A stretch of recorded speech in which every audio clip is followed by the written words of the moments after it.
16 में ओरिजिनल बाबरी गिराए थे, 26 में डुप्लीकेट बाबरी गिराएंगे। দর্শক, বিতর্ক বিতর্ক শুধুই বিতর্ক। বাবরি মসজিদ নিয়ে বিতর্কের যেন আর কোনো শেষ নেই।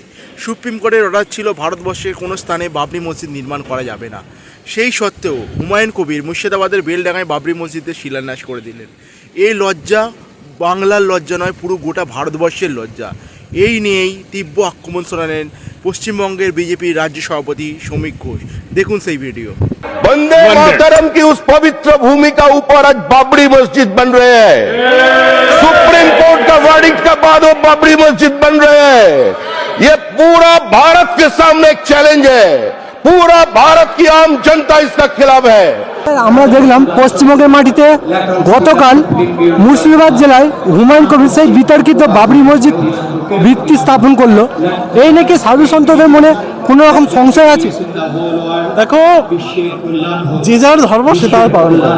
তারা যে বাবরের নামে মসজিদ তৈরি করছে সেটা খুব একটা মানে একজন রাষ্ট্রবাদী ব্যক্তি হিসেবে আমি নিজে মনে করি সেটা সঠিক না। যদি তারা মসজিদ তৈরি করবে আমাদের আব্দুল কালামের নামে তৈরি করতে পারতো, বা আরো অনেক কাজী নজরুল ইসলামের নামে তৈরি করতে পারতো। কিন্তু যে বাবর আমাদেরকে লুটেছে, যে বাবর একদিন ওনাদের পূর্বপুরুষকে তলোয়ারের ডগায় সালোয়ার পরিয়েছে, তাদের নামে করছে, এটা আমি মনে করি তাদেরই লজ্জা। আমাদের লজ্জা থেকে তাদের লজ্জা, কারণ তারা একসময় হিন্দু ছিল, আজ তারা মুসলমান হয়েছে। তারা কিন্তু জন্মগত মুসলিম ছিল না। তাদের টাইটেল দেখবে চৌধুরী, তাদের টাইটেল দেখবে দাস, তাদের টাইটেল দেখবে সর্দার। এই টাইটেল তো মুসলিমের নয়, মানে তাদের বংশ পরম্পরা আগে হিন্দু ছিল, পরবর্তীতে তারা কনভার্টেড হয়েছে। তাই তারা যদি আজকে তাদের অত্যাচারিত শাসিত হওয়া সেই ব্যক্তির কাছ থেকে তার নামে যারা একদিন তাদের মা বোনদেরকে হত্যা করেছে তাদের নামে যদি তারা বানাতে চায়, তাহলে তাদের লজ্জা, সেটা আমাদের নয়। আমি মনে করি তাদের লজ্জা। সত্যিই তো, বাবর তো এদেশে ছিলেন না। বাবর তো ভারতবর্ষে কোনো স্থানে জন্মগ্রহণ করেনি। বাবর ছিল লুটেরা, আক্রমণকারী। মসজিদ যদি বানাতে হয় তাহলে অন্য কোনো নাম দিয়ে বানান।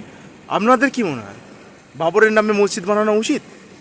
শুধু রাজ্য সভাপতিই না, পশ্চিমবঙ্গের বিভিন্ন সাধারণ মানুষ, ভারতবর্ষের সাধারণ মানুষ, সাধু সমাজ, সন্ত সমাজ, সনাতন সমাজ বলেছে ভারতবর্ষে বাবরি মসজিদ নামে কোনো মসজিদ করা যাবে না। আপনি বানান, আপনি কোনো ধর্মের ভাবকে আঘাত দিতে চাইছেন না, আপনি অন্য কোনো নাম নিয়ে মসজিদ বানান, কিন্তু বাবর নামে কোনো মসজিদ বানানো যাবে না। আর যদিও মসজিদ মানে সেই 1992 যেটা হয়েছিল তার পুনরাবৃত্তি আবার ঘটবে।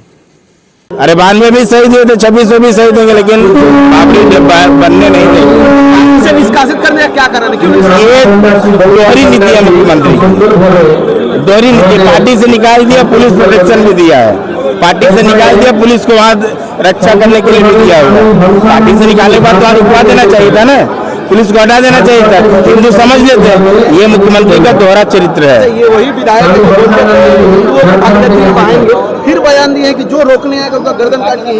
चलिए, तलवार वही जानते कि अरे हिंदू सनातन धर्म में हर देवी देवताओं के हाथ में अस्त्र और शस्त्र है। हिंदू हैं, हिंदू शास्त्र में जितने भी हमारे देवी देवता सबके हाथ में अस्त्र और शस्त्र है। एक सवाल लास्ट रहेगा, जब राम मंदिर बना था तो तमाम बोल रहे थे स्कूल बनना चाहिए। कहाँ गए वो लोग आज कहाँ है? वही तो हम लोग पूछ रहे हैं। वो लोग सम्मानित हो गए, सम्मानित होने दीजिए, जैसे मान देखो 2026 को दोहराएंगे। এত কিছু বিতর্কের পরেও নির্মাণ হচ্ছে বাবরি মসজিদ। সেই নিয়ে আপনাদের মতামত কমেন্ট বক্সে জানিয়ে যাবেন।